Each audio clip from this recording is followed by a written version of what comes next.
Let's talk supply chain. Hello, everyone, and welcome back to Let's Talk Supply Chain. So, I'm going to start off with a question. Legacy TMS systems often leave organizations waiting up to a full year for updates, slowing teams down and preventing agility. But by how much can a modern TMS system cut that year down? Well, let me know your guesses over on social and keep listening because I'll let you know at the end of the show. So today I'm joined by an organization that connects over 2 billion people to over 20 billion consumer choices. They're passionate about building technology that moves life and commerce forward. And this is their fourth time on the show. But who are they? It's Manhattan Associates. Now, Manhattan provides more than just supply chain solutions. Through advanced cloud native technology and a cutting edge vision for supply chain unification, Manhattan's team of experienced industry experts are dedicated to equipping their partners with the tools needed to navigate the supply chain commerce world effectively. And it's Kristin Kay, Senior Design Lead at Manhattan, that is joining me for the show today. Now, Kristin specializes in the Transportation Lifecycle Management Suite, and during her career at Manhattan has implemented multiple TMS projects for an array of clients across many industries, including grocery and retail. So today, Kristin and I will be talking all about Manhattan's active transportation management solution. We're going to be talking about why transportation is more complex than ever before and your biggest TMS challenges. I'm going to be asking Kristin about embracing customer-driven enhancements and leveraging the power of automated testing. And we'll be exploring why continuous innovation is key to creating systems fit for the future. So welcome to the show, Kristin. Thank you, Sarah. It's great to be here with you. I am so excited to have you here. Now, Manhattan has been on the show 3 times before. We've Mhm. had some fascinating conversations around supply chain unification, Mhm. planning, forecasting, and I'm looking forward to diving even deeper with you today and hearing how that commitment to unification extends to your active transportation management solution. So, to kick us off and get started, can you introduce yourself? And for anyone that missed our previous episodes together, give us a reminder of who Manhattan is and how you help your customers. Sure. So, like you said, my name is Kristin Kay, and I'm a senior design lead at Manhattan Associates in our professional services group. And I've been with the company in this group for going on 14 years. So, I have that long record of working with many clients across their implementations in the supply chain world. And at Manhattan, we help businesses transform their supply chains using our software in order to help manage their supply chains in this very rapidly changing world. We don't view the supply chain as just a cost center. It can be a competitive advantage if you start to remove some of the silos where you have between your natural solutions. Yeah, absolutely. We should all be looking at our supply chains as a competitive advantage, and not a cost center. I mean, they are a must-have for anybody that's bringing in goods, distributing goods, moving goods throughout the country. And it takes a lot of time, energy, money, and resources to make sure that you get that right. And not every supply chain is one size fits all, right? I mean, everybody's supply chain is different. Everybody's idea of competitive advantage, ROI, what that looks like is very different across the board. Yeah, that's a great point. And especially from a services perspective, as we look across multiple customers across every industry, we can look at the decades of experience. We can see what's worked well, what are the roadblocks, what are the speed bumps, and to help our customers navigate towards a successful implementation to improve their supply chain with fewer surprises. Yeah, and we have enough data to do that now, right? We just need to navigate through that data. And I'm sure we're going to be talking about data just a little bit later on in the episode. So, we're doing a bit of a deep dive into your active transportation management solution today. So, let's set the scene a little bit. What are the biggest impacts on the transportation industry right now? Why is it more complex than ever before? Today, I would say the transportation area is definitely a whirlwind. We have a lot of different things coming into play. We've got macroeconomic shifts extremely sky high customer expectations for same day delivery. We're all probably waiting on the next package to ding dong at our Right door. now, I hope that they don't come to the door right now because we are recording. So my dogs might bark. Exactly. And then we also have pressure to hit different kind of sustainability targets, right? We need to keep everything up in the air and consider them all together. And so depending on the industry, and it can change per industry, the days of just managing your transportation are definitely gone. And now you need to more orchestrate it with all of the different things you're balancing across your priorities.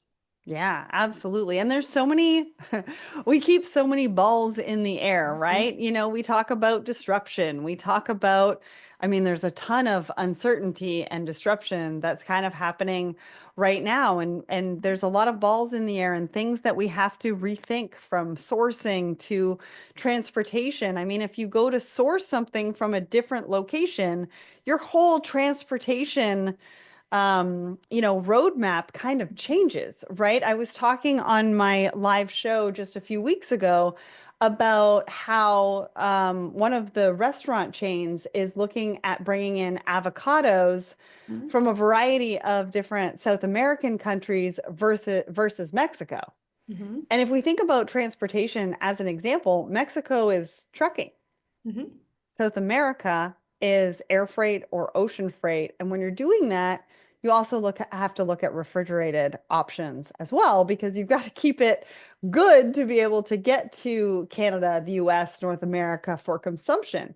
So, there's a lot of different things that we're having to think about, especially around transportation, if we are going to move things around. Right.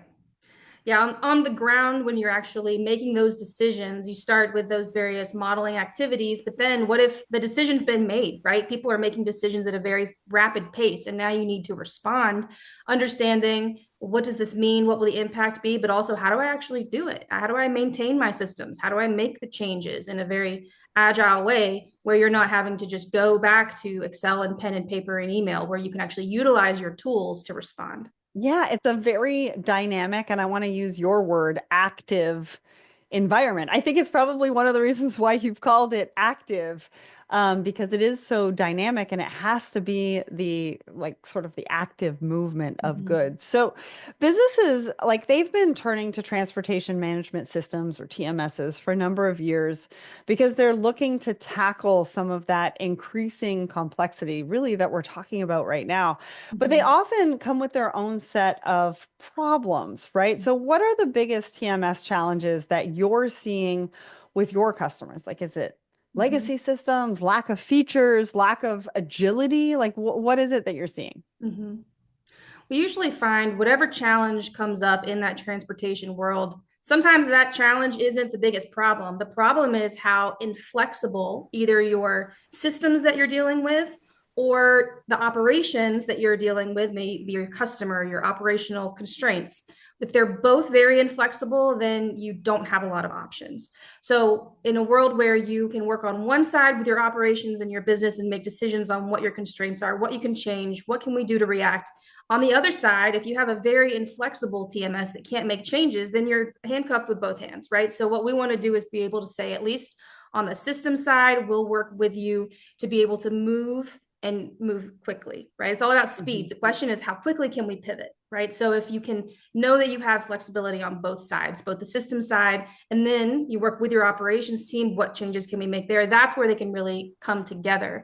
The frustrations we hear is oftentimes around siloed systems. If I have to make a change, I have to make it in so many different places. My master data is in so many different places.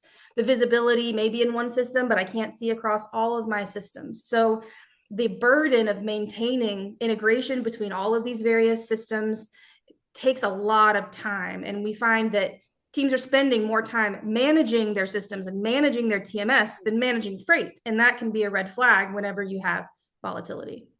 And that's where we need to be careful, right? I mean, we're not all technology companies. It's one of the Mm-hmm. reasons why Manhattan exists is to partner with you on the technology side because you want to do the things that you do well, well. You don't want to be managing technology, Right. managing necessarily the flow of data and how it's being presented.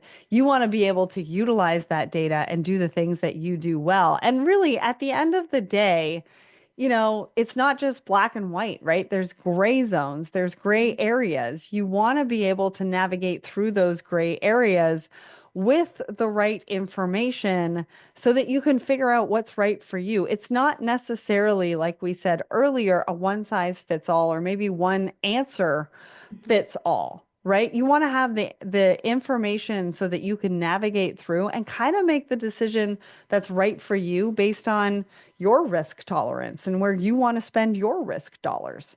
And you need to be able to navigate through a TMS that's going to help you with that. That's right. I think that the ability to be able to shift your focus, because in reality, as things change, as your pendulum swings between I really need to save money to I really need to give service to customers, Mhm.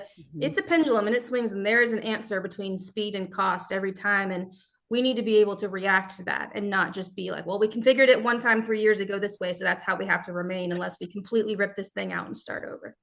That's so true, but also being proactive, right? Mhm. We want to make sure that we can do things and learn things and understand things ahead of time.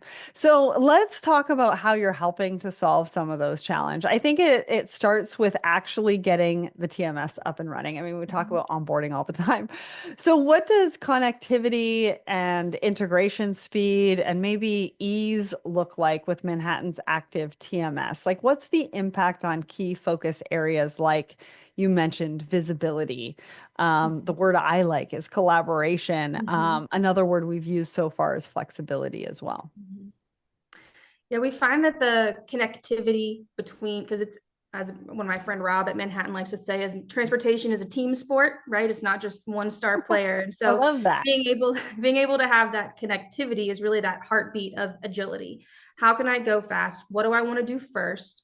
And how do I roll out what I need? And so we find that you never know, you don't have to wait on batches anymore, right? We're all about being more API driven. You're not waiting on the daily sync. It's more real time, API first, and unified so that teams that are from planning all the way through execution and reconciliation and payment are working from the same always current data so that you don't have these holes throughout your process of, oh, I've got to wait a day for this batch to run. We find that we're able to move at a much faster pace, especially when we're unified across our products that move to this kind of architecture, which translates into, as mentioning the team sport, faster onboarding of third party providers, right? You have carriers, you have vendors, you have third party tracking providers, you have payment auditing companies, right? There's everybody that needs to get involved in this process. And the more we're all moving to this ability to be able to communicate in near real time, the better we have that collaboration, stronger alignment, which creates one view of the truth. And then you're able to say, well, I'm not worried about if this data is true or not. I then can focus on the exceptions. I can look for those things that I can be proactive with. I'm not worried about just the day to day. I'm saying, what are the exceptions? What's going wrong? And what do I need to spend time to address in the moment? And then you Yeah. can make that decision with confidence and not saying, oh, I wonder if I waited until tomorrow if it would say something different because of the Yeah. next batch job. Well, and really what you're talking about is having trust in the data that you are translating. And you're right. I think a lot of people spend a lot of time overthinking sometimes rather than trusting. And I get it, right? Because Mm-hmm. it takes some time to make sure that you trust the data. And you don't want to be presenting data to your C-suite or leadership Mm-hmm. teams that is wrong, right? Right. But sometimes I feel like we overthink it a little bit. So I think you're Mm-hmm. really talking about trusting that data and being able to move back into what you're getting paid to do, like, what you're good at, what you're there to do, and that's manage the supply chains. That's making sure your goods are getting to the customer. That's the customer service part. That's also helping to retain customers as well, because what you're doing is a really important function to making sure that they can retain customers too. Mm-hmm. And I find that being able to build that trust really comes a lot from the implementation cycle, right? If we rush through, we don't test, we miss that chance to build confidence. Then when we go live, it can be a lot harder to build confidence at that point because now you have your whole day job and you have to build trust in a system and you have to maintain it. So I think focusing on that strategy, if you're going to do any software implementation, deciding how do I know if it's right? right? And Yeah. what are my key KPIs? How do I know that it's right? And how can I build that confidence so that when I actually turn that switch on, I'm getting those benefits and not just creating more questions? Yeah. And how do I, like, what is going to make me feel confident Mhm. in the data? I love that. Okay. So when businesses are looking to set configurations, they're looking to set workflows, they're not necessarily going to know all of the answers up front. But I think manual testing can be obviously time consuming, expensive. It also presents a lot of risk. So, talk to us about automated testing. I think that's Mhm. kind of what we've been talking about already. How does that work? What are the benefits of continuous validation and Mhm. accelerated deployments? Right. When we think about the manual testing as opposed to the automated testing, I kind of think that the manual testing is kind of the VHS player for those of us that remember that. It was manual, you had to put it in, you had to rewind it when you're done manually. It was important. You got what you needed out of it, but it was a little bit high effort. Whereas nowadays, your streaming service, it knows what you want to see, it knows how to skip the ads, it knows how to skip the intro, it can play the next, right? It's just Huh. moving along and keeping you going. And I think that when it comes to creating those manual test scripts, for example, that's almost more of an SOP design. How do we want the system to work? How do we expect it to work? What are the inputs and outputs? It's very important to determine. But if you had to do that every week, then it would get old, right? In terms of building up that confidence. You need it to happen, but you don't necessarily need to spend the resources to have it done manually every week. So Mhm. that's where the automated testing can come in. It's not just automated base Manhattan testing, for example. It's specific to you, your data, your environment, your configuration, your customizations, your code that you decide to put into the system. Mm. So the ability for you to say, I'm going to create my happy path scenarios, my exception scenarios, my custom code change scenarios with my data on my configuration, and I'm going to know that it's running every night. Mm. Not that it's just running every night, but my software vendor is monitoring that for me. They will let me know if something breaks. They will let me know if it's configuration. They'll let me know if they found a defect. They'll let me know if we have new functionality and it needs to be configured in this manner. So that ability to say, I am going to put some of this into the hands of my trusted partner, it Mhm. does things like shorten implementation times because you look at your testing and you can have a better, faster testing strategy. It's definitely reducing risk, and it really goes to building that confidence we just talked about. Yeah. Well, and you brought up VHS, and I was like, when you went to go and return it and you didn't rewind it all the way, like you had to rewind it or you got fined, I think it was. We should start fining people for doing things manually. What do you think? I think somebody could Definitely make a make lot them of think money. about it. So, in a climate that is filled with risk, unexpected disruption, how can automated testing also help reduce? Because you mentioned that it helps to reduce risk. A lot of people are looking at how do I spend my risk dollars? It doesn't mean that you're going to take out risk completely, which Mhm. is I want to be fair and point that Mhm. out because a lot of Yeah. people, a lot of times we talk about reducing risks and you're like, oh, then I don't have any risks anymore. That's not the case. The case Right. is you need to navigate and figure out what risks you're willing to take and what you aren't. Mhm. But how does that help to reduce risk and allow businesses to make sort of those informed, data-driven decisions? Yeah, instead of waiting until a change happens, a disruption happens, and then starting to think about, oh, what would I do then? Mhm. Our clients have been doing transportation for decades. They are smart. They know what transportation is. They know what they would do. They know what happens when fuel changes, when a port gets backlogged. They know what they need to do. What they need in order to make those decisions is the right data to be able to make the right decision. And so, as a part of automated testing, then you can just go ahead and simulate. These are the things that we do inside of a TMS. When this disruption happens, because they do, Mhm. then what will I do? And you can see it simulated every day so that you know that when this happens, I know how it's going to work. I know how it's going to look. I've already tested my reporting because I have the simulated data. So it's kind of giving you the ability to not, have to reinvent the wheel every time, because when disruptions happen, there are a certain number of things our clients do. So the ability to say, when this happens and I need to make this change, what's it gonna look like on the other side, right? If Mhm. I go and make that change, what will my data look like? What kind of exception reporting am I going to need? I think oftentimes about hurricanes and storms and blizzards, they're uh, very disruptive and tragic every time they happen, but we can put on the calendar approximately what months they're going to happen in, Fair. right? So the ability to say, when a storm happens and I need to change the origin of all of my orders, I need to move everything forward or outward by a week, I need to change all of my drivers to be located in a different terminal, right? These are things that you know as part of your storm response. Let's go ahead and set that up as automated testing. What configuration would I change? How would I change my order data? What reports need to go up to the executives as a response to this activity? So I think the automated testing helps enable that, because you don't have to just leave it as a mind exercise or a single manual test. You can actually make it more of a robust activity. And can you ask it questions? Like if you get together with your team and you can throw in some sort of exceptions that could potentially happen, can you do that? Yeah, in terms of what would happen if, right? So Yeah. you could say, what would happen if our order data, if we doubled our order size, right? What would Yeah. happen if three of these carriers went out of business and we had to expire all their lanes, right? What impact would that happen? So those are the kinds of things we want to say, if this happened, let's see what the impact would be on our results. So that's where you start to get into that side of the modeling, what strategic decisions we want to make, but then how do we respond when disruptions happen? They can have that overlap. Well, and think about the conversation at the leadership sort of C-suite level when you're able to do that.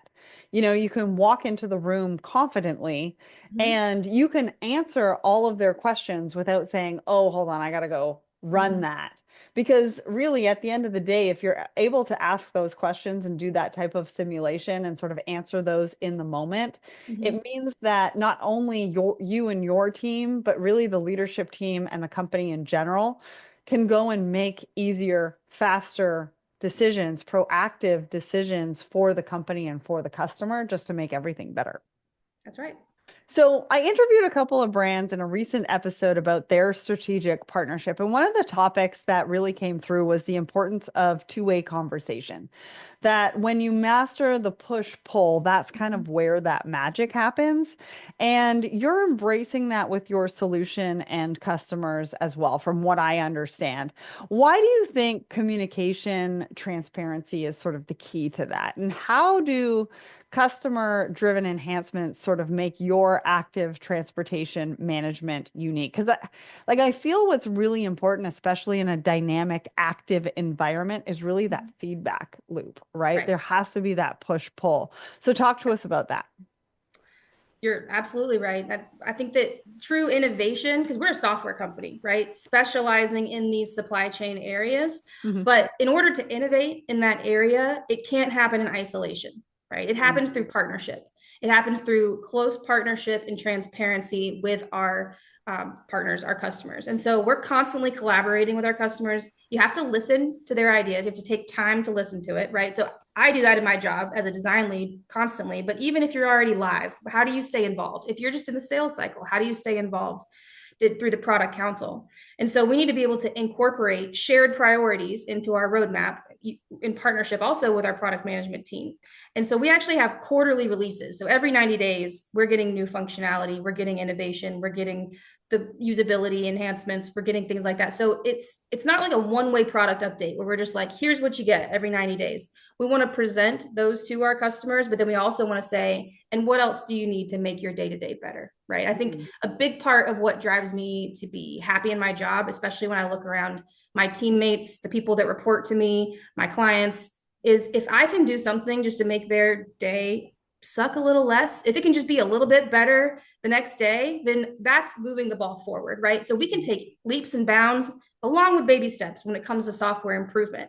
I want to know what are the big functionalities, the big boulders, but also the little pebbles that you have to have in your shoe every day when it comes to executing these movements. So definitely this is the kind of future proofing partnership that it takes time and investment to do, but once you're committed to doing it, which we definitely are, it can save that time and cost and IT investment in the future, because we're able to bring the customers together, say, what do you need, especially at things like our product councils or user conferences, and say, what do we need together, especially based on disruptions? Is there something new that we need, or is it something old we need to improve, in order to say we want to make the best changes in the next 90 days? And not, it's really great. I love that we don't have to wait a year anymore. And even better, I love that when we do get a benefit, I don't have to go tell all my existing customers they got to wait for an upgrade or Right. invest in an upgrade. It just shows up. Mhm. It's kind of nice. Yeah, it just shows up. I like that. But also, those pebbles are the frustrations Yep, that sort of like pile up, right? completely. And, you don't want it to get to the point of total frustration and explosion anymore. We Yep. want to be proactive and make sure that we mitigate those little pebbles because those are the ones I think that make the most difference for people on a day-to-day Right. basis. Yeah. Right. Because it really comes down to the end user experience. Hmm. If that is bad, it doesn't matter how good your integration is or how great your reporting is or how fast you can change. If people don't like using the product, then you're really going to have trouble getting them to talk to other people about the product, right? In a way that is True. helpful. So I think that we definitely always want to keep, like you said, that push pull constantly going. Absolutely. So another trending topic right now is scalability. Now, companies have been burned by investing in big tech and transformation projects that have failed. Mhm. Budgets right now, resources are tight. There's so many different technologies to explore. It can be a little bit overwhelming. So, how does continuous innovation, and you just mentioned this, help with that future proofing that you were talking about? And really allow businesses to stay ahead of the game without constantly having to overhaul the system. I mean, nobody wants to do that. Nobody wants to start an implementation and then have to scrap it and start all over again. I mean, I can only imagine what that feels and look like to a lot of Mhm. people. So talk Right. to me about that. Yeah, when you think about the word scalable in a normal sense, like you said, we think about it like scaling up to handle more volume or scaling down, but it really applies to more than that. It's also about staying adaptable, right? Especially given the Okay. changing world, in terms of also how you want to implement. There's two ways to approach it, and neither of them are wrong. It's just that the past mindset is we're going to do a massive rip and replace. It's going to be global in nature and we're going to do everything at once, but it's going to take us 3 years to do it, right? And that's not necessarily wrong. We can do that. We do that. But if we want to think about in a world where I could maybe pull that into pieces like monkey bread, right? What pieces could I go ahead and get going now? Especially with interfaces being one of the most expensive parts of an implementation, you could say, well, what interfaces could be data loaders for the first quarter while I get this entire module up and running? And then I can have it running in 1 quarter, 2 quarters instead of 3 years. And then I could say, well, what can happen after that? Let's think about, is my business even amenable to me bringing along in a continuous improvement mindset? So how about we get all of our inbound common carriers on, and then let's add appointment scheduling, and then let's add our freight payment. And now, within a year, instead of having to wait for the benefit, you're able to get the benefit along the way, including Mhm. that continuous innovation every 90 days. And then how about we add in import invisibility? And then how about outbound planning? And then what about dispatch? So being able to pull this into pieces, um, it enables you to be able to bring things on board in a faster manner. Now, there are some reasons people don't want to do that, which are valid. Like, I don't want some of my users to be in two systems at once, or I need all of my financials to come out of one system because that's how I do it. So there's definitely pros and cons to each approach. But I think that previously this agile method wasn't as doable, but now, especially with the API first mentality, existing connections with partners and carrier onboarding, that it is definitely more possible now to approach that in that agile manner than it has been before. But I also think the importance of that is in helping with that change management piece. So I've said Mm-hmm. this before, digital transformation is only 20% technology, it's 80% change management. Yep. And if you approach everybody with like a whole system overall overhaul, and you're going to have to learn everything within a certain period of time, people are getting overwhelmed. It's not just, what they have to do at work and what they need to learn and what they need to do. It also backs up all of the work that they need to do, Mm-hmm. and they end up having to work late or work on Yep. weekends. And it really affects a lot of people.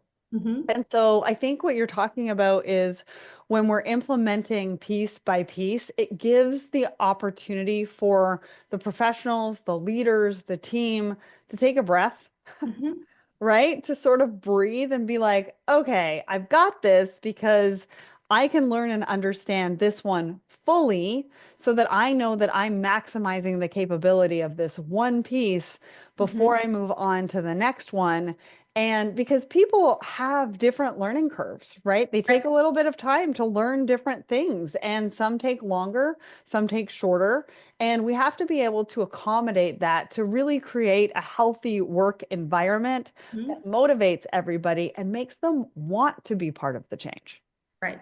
Yeah, getting excited about it. The parallel that pops into mind is because it's spring, it's almost like spring cleaning. Right.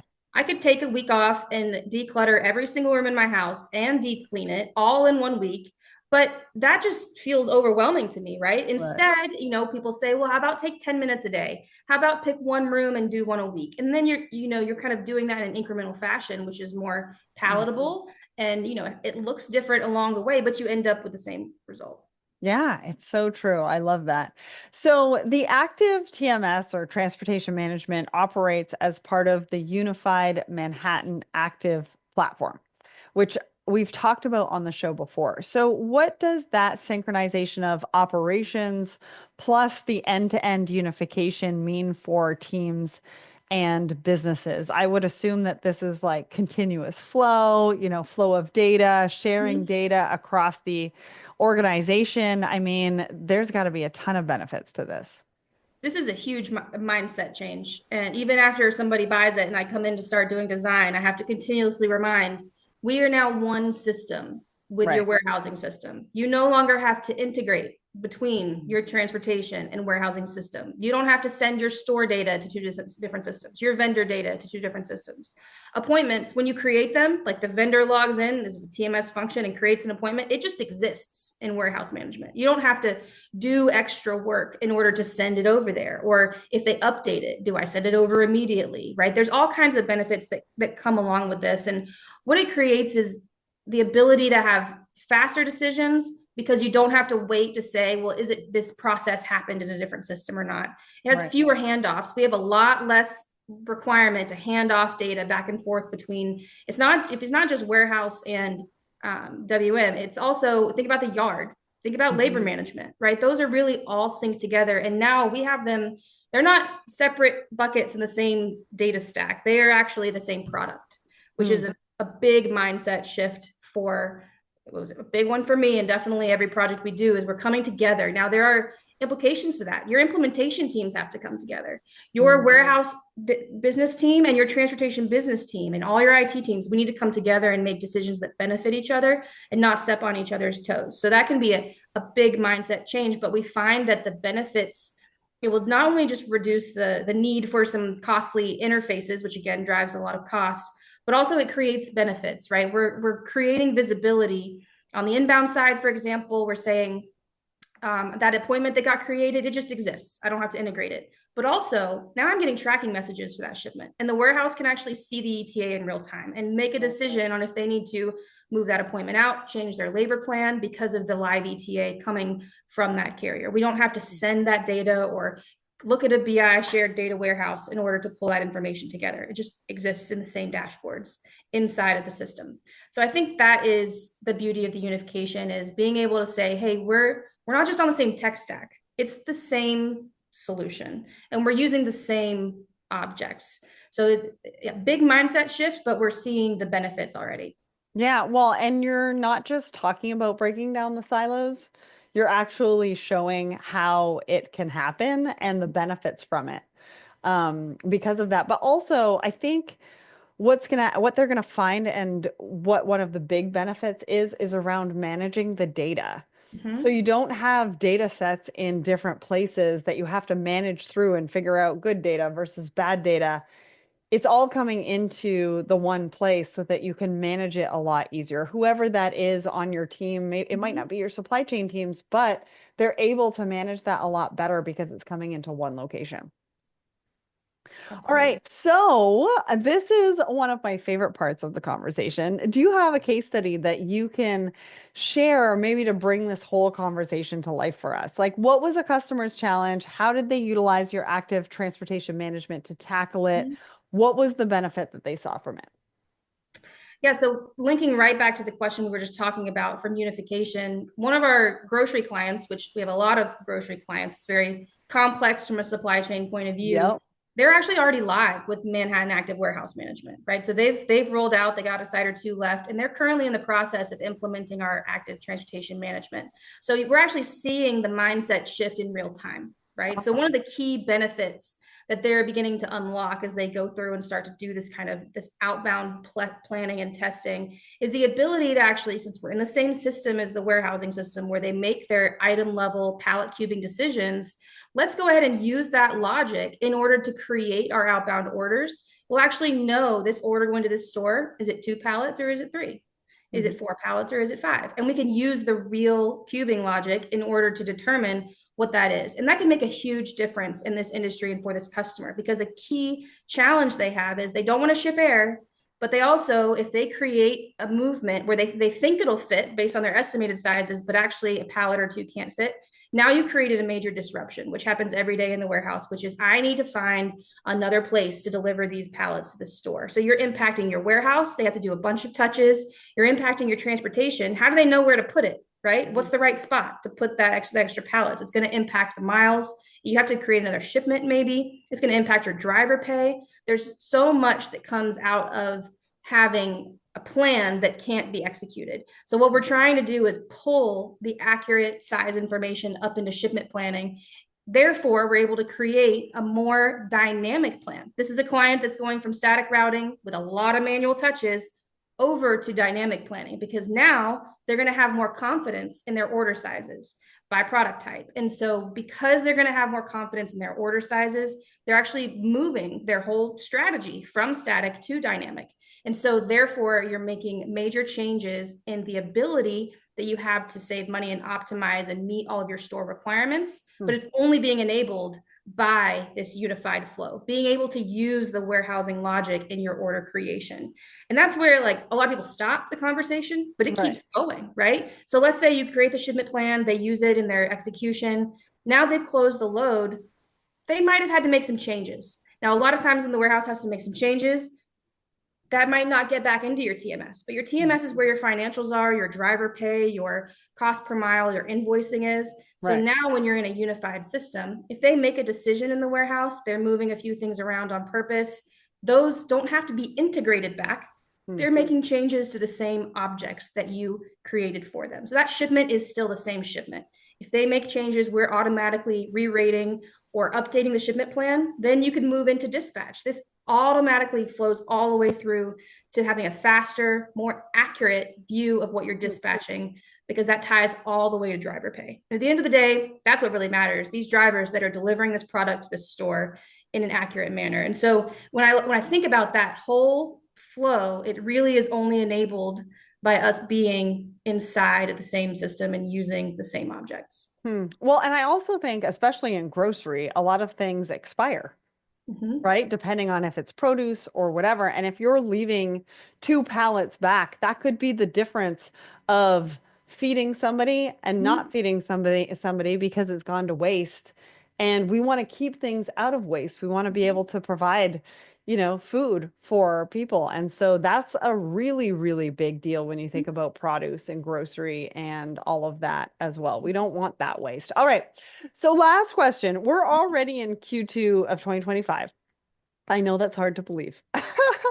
So what can we expect for the next 3 to 6 months? I mean, get out your crystal ball, because I think that you can tell us exactly what's going to happen. But what is Manhattan focusing on? What are your customers thinking about? What do we want to be thinking about? Absolutely.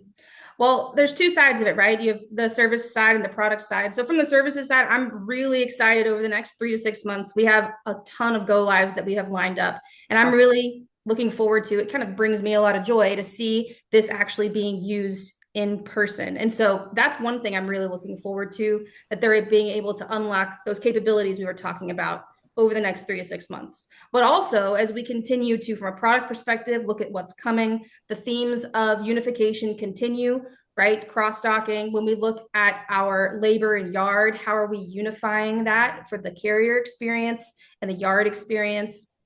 And we're also really looking forward to our user conference, which is going to be happening in the week of May 19th in Las Vegas, which is a great chance for you to be able to connect with other customers, other peers, people that are in this process, in order to hear how we're bringing value in their supply chains.